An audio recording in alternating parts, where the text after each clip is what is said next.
ជំរាបសួរនិងសូមគោរពដល់ពុកម៉ែបងប្អូនទាំងអស់គ្នាដែលចូលមកកាន់ Channel របស់ Admin ដើម្បីទស្សនាវីដេអូតម្រុយឆ្នោតយួន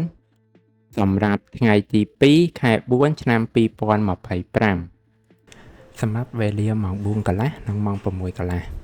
ដូច្នេះកុំបង្អង់យូរសូមពុកម៉ែបងប្អូនកលេចមកមើលតម្រុយ2លេខ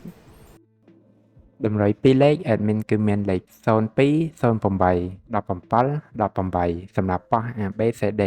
បន្ទាប់មកគឺខ្ទង់ O ខ្ទង់ O Admin គឺ O នៅខ្ទង់រាយនិងខ្ទង់10សម្រាប់ប៉ោះ ABCD ដូចគ្នាបន្ទាប់មកគឺលេខពិសេស Admin គឺមានលេខ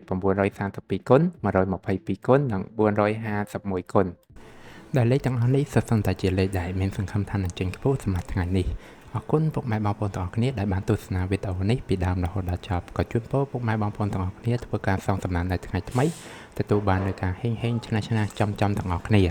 ជាចុងក្រោយ Admin សូមពុកម៉ែបងប្អូនជួយ Like Subscribe និង Share ដើម្បីជាកម្លាំងចិត្តដល់ Admin ផងនិងដើម្បីពុកម៉ែបងប្អូនទាំងអស់គ្នា